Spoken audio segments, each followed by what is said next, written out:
Okay, let me tell you again. Okay, pipeline execution triggers. Okay, we can see it about the pipeline execution triggers. Triggers. Okay, here's the thing. We can set triggers in the pipeline. Okay, ML pipeline. So it increases the functionality and flexibility of the CI/CD. Okay, that is continuous integration and continuous delivery. Okay, so if we want to, we can set some of the triggers. Okay, there are so much type of triggers. Okay, that is Artifactory triggers, Docker Hub triggers, schedule triggers, and API triggers, and Git triggers. Okay, the artifact triggers.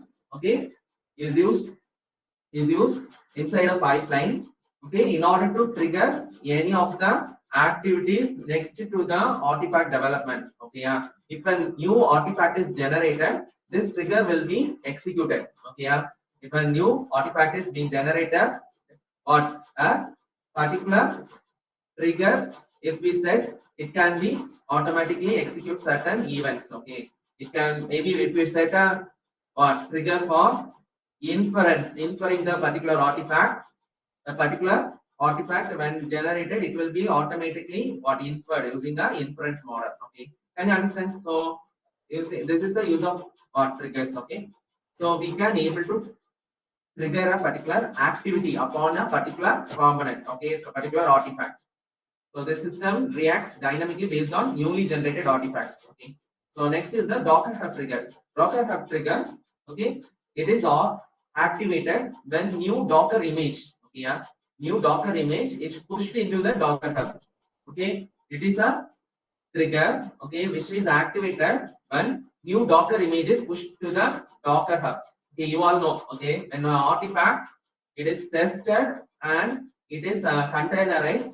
Okay, it becomes a what, along with using the configuration file, we can create a Docker image. Okay, so using that Docker image, okay, we can able to what, deploy. Okay, deploy the particular ML project. Okay, so when a new Docker image is pushed into a Docker Hub, okay, some triggers can be activated. These triggers can mainly be some kind of deployment. Okay, deployment triggers. Okay, maybe it is used for deploying to a particular customer or deploying into a particular stage. Okay, stage to test environment, can it can be deployed somewhere. Okay, automatically. So we can set a trigger in a Docker Hub. Okay, in order to push a particular Docker image into a deployment environment. Okay, so we can set some triggers. So these are called Docker Hub triggers. Okay. Next is scheduled triggers. We can set some predefined schedules based triggers. Okay. These scheduled triggers are nothing but timer based trigger. Okay. We can set some cleaning activities. Okay, for certain tasks. Okay, or we can set a daily afternoon. This particular training should occur, or this particular cleanup should occur. Okay. Cleaning means, it will clean every what's the workspace that will be used in the pipe. Okay, so certain things has to be done. So we can set an automated training, okay, of particular ML model at daily afternoon, particular 3 o'clock. Okay. We can set, okay, based on time. Okay, we can set some of the functions activated, and it will be activated and it will be automatically running. And other, okay, this is continuous daily. It can be routine. Okay, we can schedule a routine based upon that. Okay, this is scheduled triggers. It will be automatically. Okay, issue. Okay. So next is the API triggers. API triggers allows external systems to activate pipeline processes. Okay. Yeah.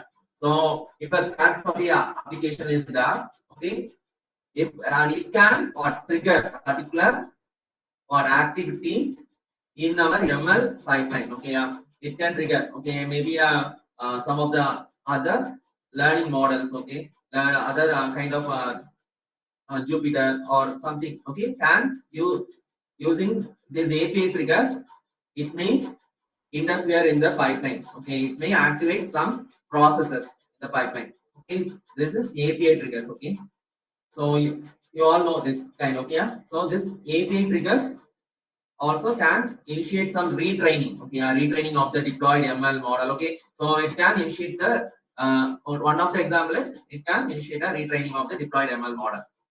So what API triggers mainly involves in integration capabilities with external systems. Okay, if external any other application wants to initiate some services within the ML pipeline, it may initiate, okay, using API triggers. Next is the Git triggers. Git triggers, what every code commit and pull request in the GitHub or may initiate a CI/CD pipeline activity. Okay, so if we what have initiated a change in the Git repository, what particular triggering may be what activated automatically. So if we set a particular trigger, Git trigger for every commit or commit in the GitHub, it will automatically test the particular code in the ML pipeline. Okay, ML pipeline project. Okay, uh, so we can set any number of triggers based on the branches repository or something. Okay, okay, it may we have to set the location and we have to set the code and when it is has to be added when a particular changes in the that is right, and there is a particular debug, okay, or a particular bug is that the testers will debug, am I right, on a particular ML file. So if they will edit the particular same file, and what they will do, they will put the commit, okay, commit when they commit the particular GitHub file, Python file or some file, what automatically when we set the GitHub trigger, it will automatically test the particular code in the what Azure DevOps. Okay, can you understand? So this is the particular kind of triggers. Okay, Git triggers. So we can see one of the certain Git triggers in Azure DevOps. Okay, how we manage Git triggers in Azure DevOps. So we can link the GitHub and Azure DevOps. Okay, on that we have completely seen how to configure the ML pipeline. Am I right? We have to create ML principle, then we have to go and create so many of the various. We have to set the various work lines. Then we have to set the classifier model, then scaling model, and so on. So we have to do. Am I right? So we have seen last class. So the same thing we can also set a trigger in the Azure DevOps. So what you have to do? You have to go to pipelines. Then you have to go to release to modify an existing pipeline. You have to set now to set the GitHub trigger in the pipeline. You have to do this. Okay. Then what you have to do? You have to click the repository artifact. Repository artifact is nothing but your workspace. Okay, workspace program. Okay, so in the workspace only your codings and your data and your every configuration files will be there. Okay, next what you have to do? You have to enable continuous deployment. Okay, by toggling the GitHub, Git trigger switch. Yeah, there's a Git trigger switch. Okay, yeah, you have to enable that. Okay, then what you have to do? Then it will allow the automatically repository change as will be automatically triggered in particular action. Okay, we can set a testing. Okay, after each commit in the GitHub. Okay, so we can do that. So this is a configuration of branch filters. Yeah, mainly what for the testing. Usually, we will use the develop branch. Okay, usually in the companies they will keep different branches for different. Okay, different operations. For development, a particular branch they will use. Okay, development means it will be used for testing or staging environments. Okay, testing or production staging environments. This develop branch of the GitHub will be used. Okay, we can set a filter while setting a trigger. Okay, similarly for production means once overall every test is done and finished, we will go to the development. Okay, sorry, we will go to the production. So at that time, what the master branch is what code was only get triggered. Okay, the code at the master branch is only triggered. Okay, and when we configure the gate triggers, okay, we can set a branch filter while constructing the triggers.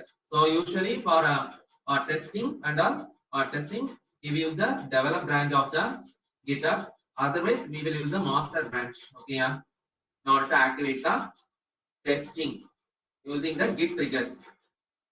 Next, we can see about how to save. Okay, after we give the configuration, branching configuration, you set the trigger. You have to give the save button, and it will set the particular trigger into action. Okay, so whenever a particular or development or a change is made in the develop branch of the GitHub, okay, your automatically test will be executed. Automatically test will be executed in the YAML pipeline. Okay. Can you understand? So this is how you have to set the triggers. So next we can